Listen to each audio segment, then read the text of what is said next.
Greeting guys, I am Jotman and this is my first gaming video. It is Jurassic World Evolution. So we are going to get in and play sandbox mode today. I am trying to figure out how to sync my audio files because I thought it was recording the microphone when I was playing the game, but it's not. So I'm just going to do a side-by-side.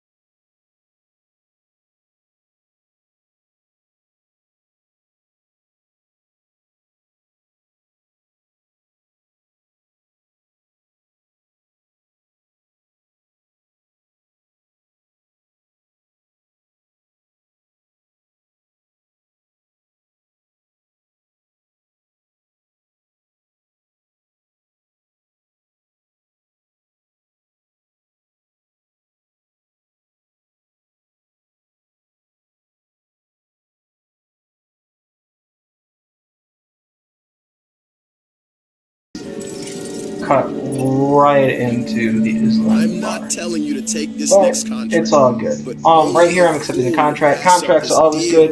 You will not be getting contracts on Islam Nubar just because it is a sandbox and there isn't anything to unlock. It is a playground of sorts. So I'm going into island navigation and we are going to go ahead and click the island that we need, which is Islam Nubar. And we are going to go to the island.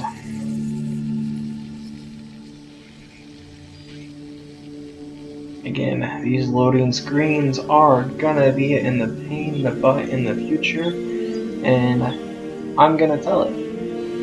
So I guess I could tell you a joke why it's loading. Hey, do you guys know why it's always quiet when a pterodactyl goes to the bathroom? It's because the P is silent. Hardy har har.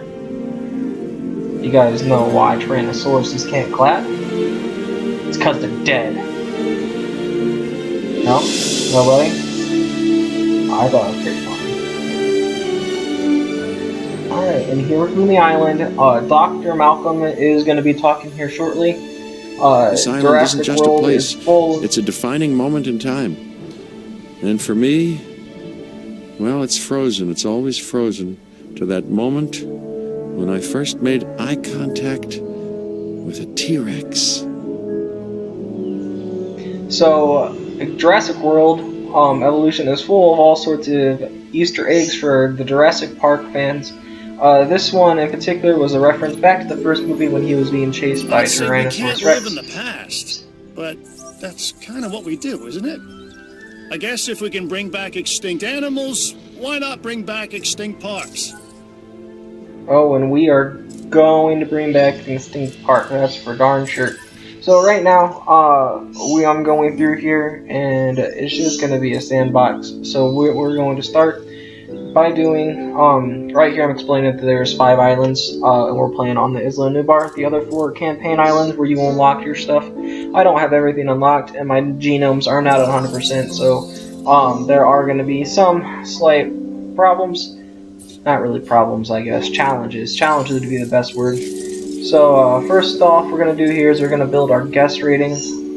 We have no rating for our dinosaurs because we don't have any dinosaurs.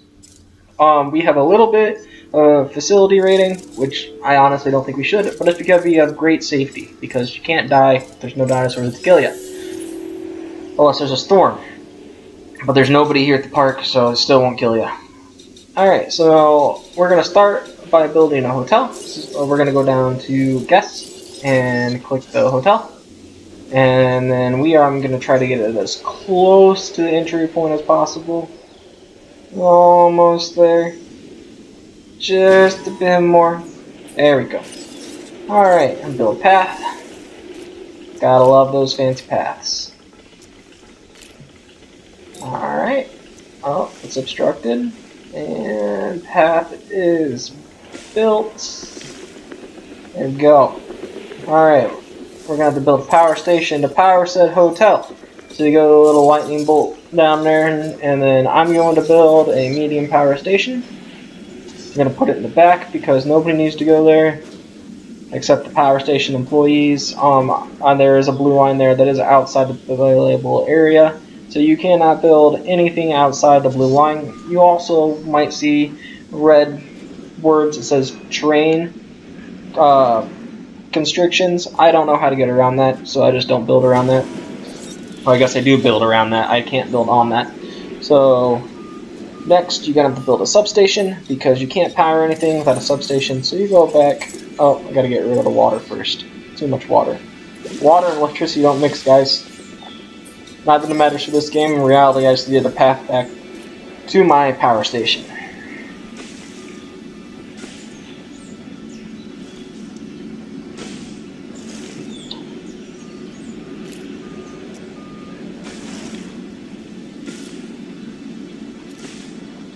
And we are good to go. Now I just need to connect my power station to a substation. I'm going to go ahead and put it there and connect it to the power station itself. And then the hotel will have power. So that's going to be a good thing, of course. Obviously, the guests are going to need electricity. So then we are going to then build up our guest facilities, even though we don't have any people yet, which is okay. So we're going to start with the gift shop. I'm going to close to this path as possible. There's that terrain constrictions I have told you about. That's just going to be a pain in the butt to anybody playing this game because you're going to have the perfect fit and still not be able to put a building there. It gets very annoying, trust me. Alright, this is fast food. Because people gotta eat, right? Even if it's bad food. Alright. Next we are going to build... Oh yeah, I gotta deal with the power. Oh, no, power station is still just being built. So then we go to the arcade. Good. Oh, all this water again. We're gonna have flooded buildings.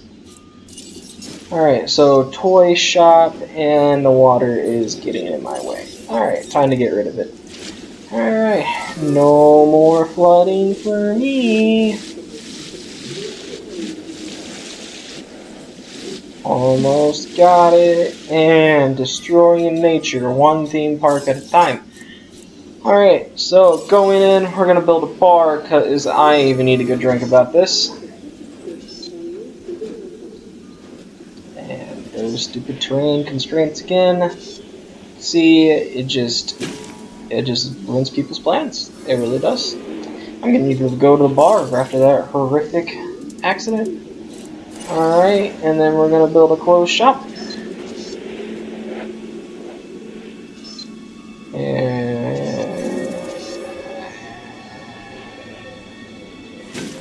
good.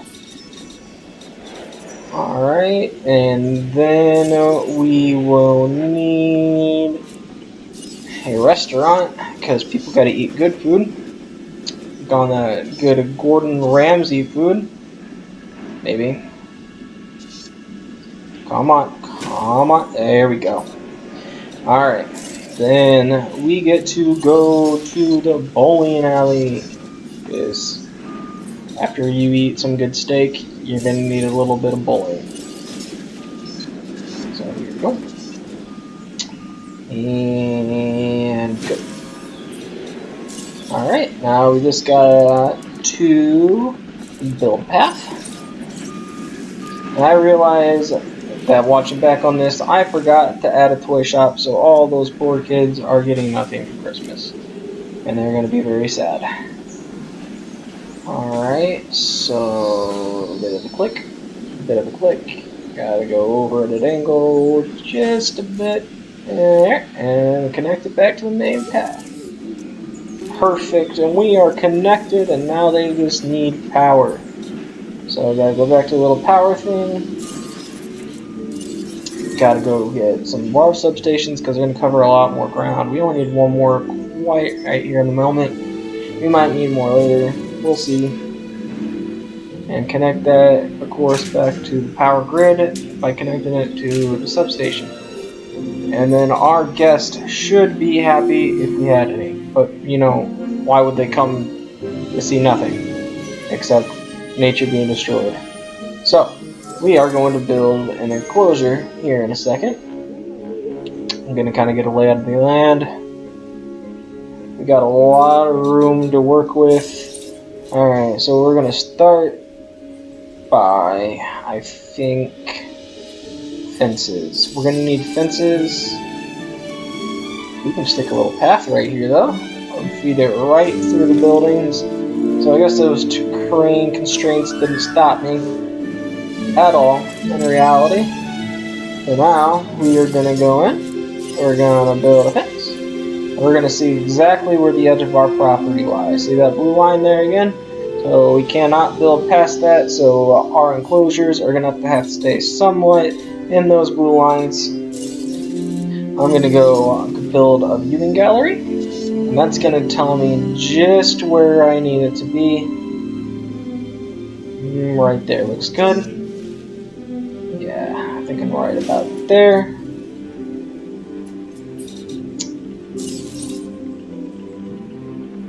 So it just hit me. I might have goofed.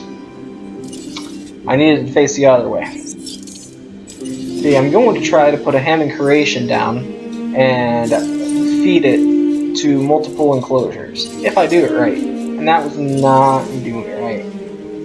Let's try this again. There we go. Alright, and get it away from the blue line. You're going to need to leave room for a path. And that's good. Go ahead and connect it to the main path. Just a little bit. There we go.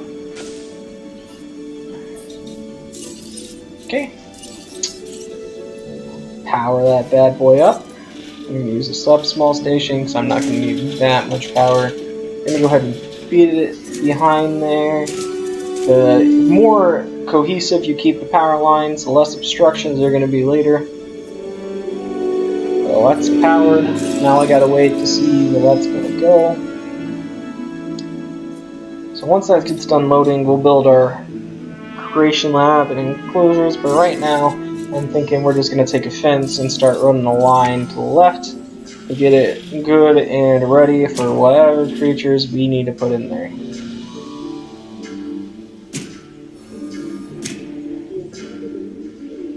Alright, and that is built. So after I get done running this line just a little bit more, we're going to go back and check on that viewing angle here. Alright, and I didn't get a good glimpse at it the first time. I'm going to click it again just to see where my endpoint is. Alright, I'm pretty sure I got it. So we're going to start building a fence and a Hammond creation lab out towards the middle there. So first the fence, and we're going to run a second line. Just to block off the area and use it for whatever dinosaurs we need. A little bit more. More. Okay, Hammond Creation Lab is up next. So under enclosures, the Hammond Creation Lab, and this is what it's going to allow us to build dinosaurs. You want to always keep the forest towards the gates, because that's the part that releases the dinosaurs. Don't make the mistakes that I did in my first early playthroughs and have it the other way, because, you know, when you release a dinosaur to the public, it doesn't get the same effect. Unless, you know, you wanted to freak people out, then it gave you a pretty good effect. So, always create a box, throw a box at the end of it, and that allows you to quarantine dinosaurs off when you need to. That way you can sell them, or trank them and put them in different enclosures as needed. Alright. So next, I'm going to finish this enclosure out. There's the gate. That allows them to come back in. Alright, more fences, so they don't eat the public, even if the public sometimes deserve it. I'm talking to you, all you whiny, spoiled babies.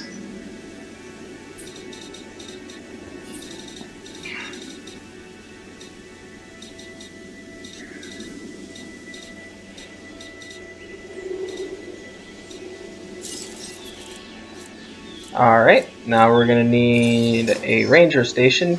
The ranger station is going to allow you to restock the feeders when you put them in. It allows you to treat sick dinosaurs. It also allows you to heal dinosaurs after they've been in a fight, which can happen both intentionally and unintentionally. I'm going to move this over just a little bit so I can leave enough space in case I wanted to put in another viewing gallery. Put the path down here. Yep, there we go. And we are going, and gone.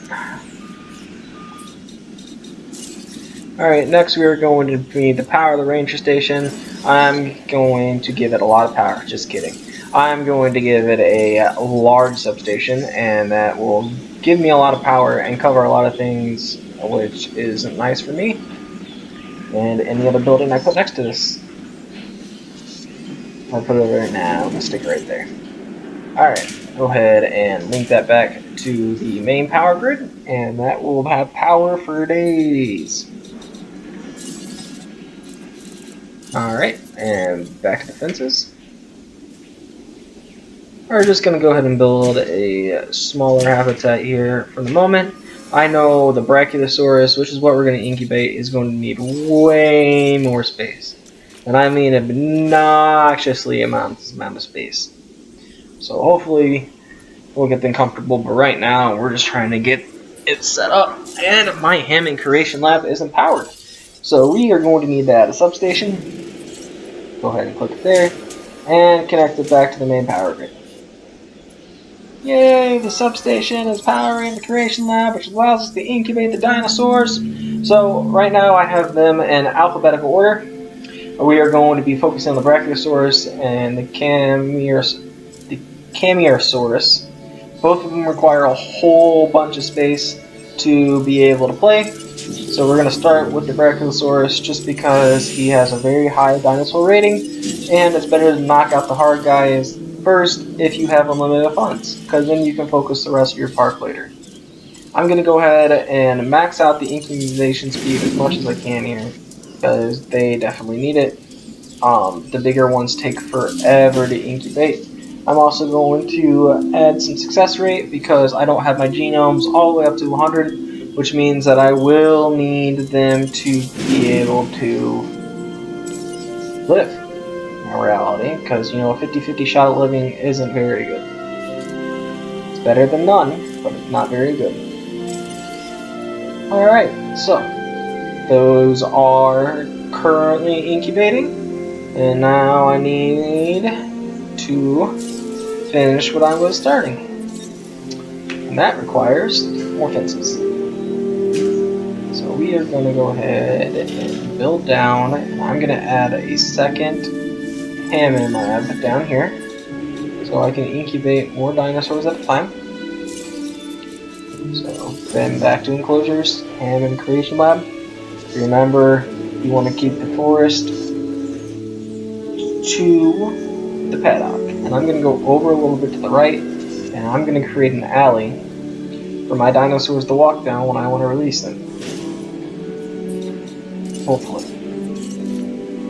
Alright, go ahead and connect the path, and going. And going. And going. And going.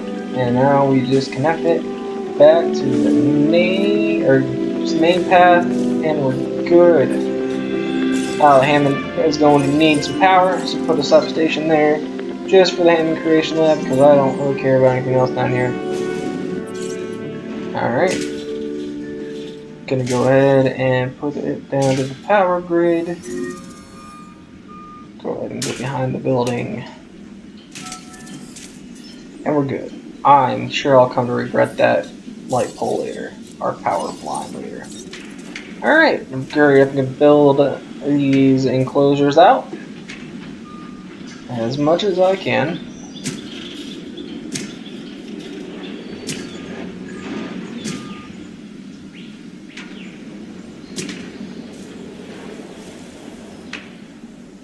Okay. Go ahead and put the box around this second lab here. to control dinosaur flow, not to be mistaken with ant flow. Alright.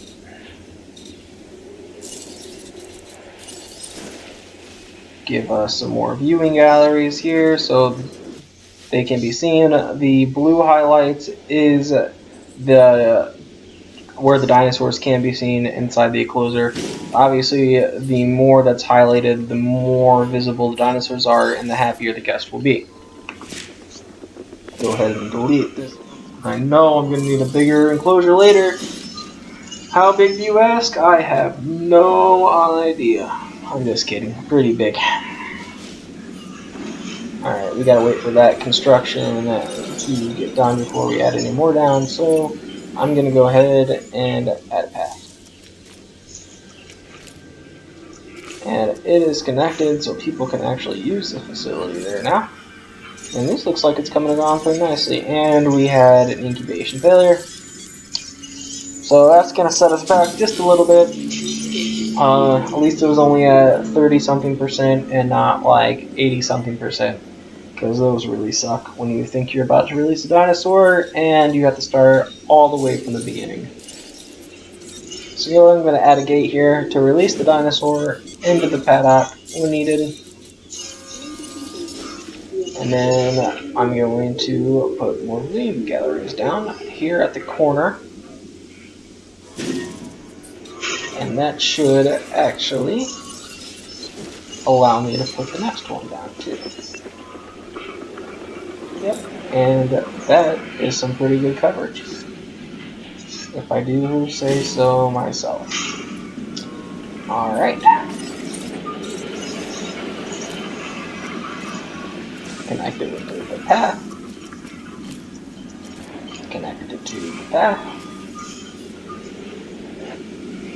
And I think I'm gonna need some power. Yep, that says it requires power. So, yep. Time to build a second power station.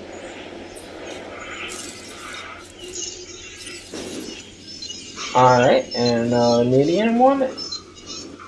And it's outside. And it's constrainted. And constraints. And more constraints. Constraints. And up. Up. Path. And we're golden.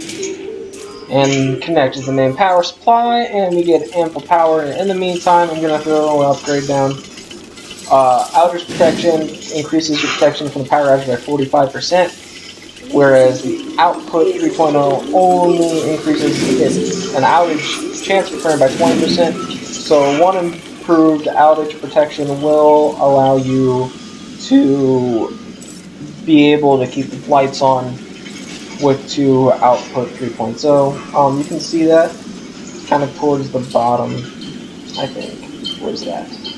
Yep, right there. 45%, and then you can see this is only a 20% risk, so 20 plus 20 is 40, so you get a 5% bonus protection. I sound like a car insurance company. When you switch to DinoCo. Alright. So I'm going to go ahead and I'm going to incubate some stuff down here. I think I'm going to do a Triceratops, which is about a 12 to 16 population. You can switch them. So right here it shows you their rating. And click it again and it will show you the genome that you have complete. So everything up top. So these are all the dinosaurs that I have unlocked thus far. And then clicking it one more time should take you back to alphabetical order. Yep, and Triceratops. And you go down, you see the ideal population is 1 to 16, which means you only need 2 of these guys for them to be happy. Alright. And I'm going to go ahead and increase incubation speed, increase my success rate, and increase my hatchery capacity so I can incubate one more dude if I need to. There we go.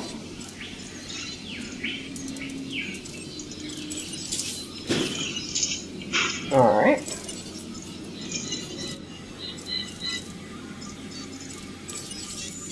Alright, and then we are going to find something compatible with my Triceratops, so 1 to 16 population.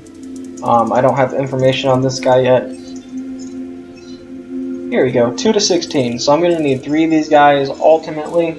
I will show you why later, but we're just going to start incubation on him first, and then we're good to go.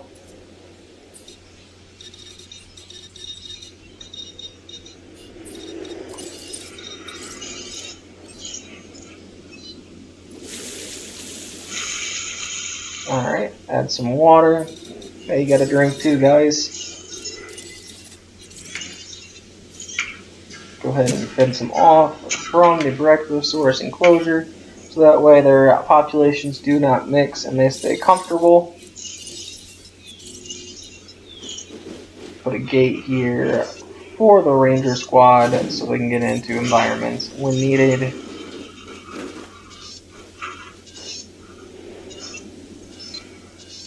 And one here, if I can get it to work. There we go.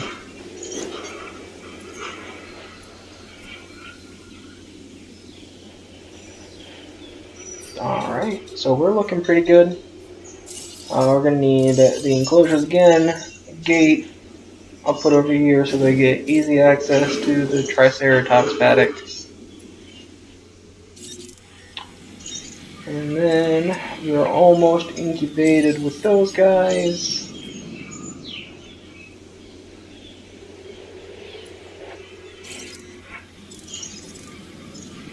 And he's at 91%.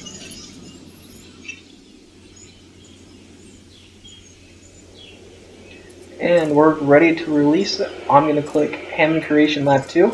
You can also just click on the actual lab if you know where it's at. But if not, you can just click that. And we are going to release these guys.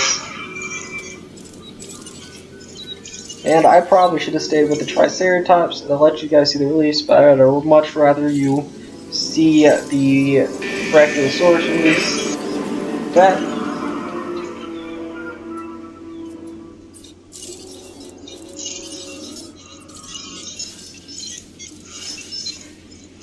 Add some ground feeders for when they come out. I opened the gate already for them to leave. And go get food as needed. They're really chill. They don't really take a whole lot of effort to take care of. Think of them like the beta fish of the park. As long as their population doesn't get too big, they're good to go. And here is the moment of truth, the brachiosaurus.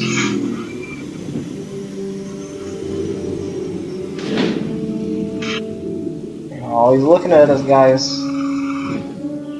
These guys are big money makers for the park. They have a very high rating.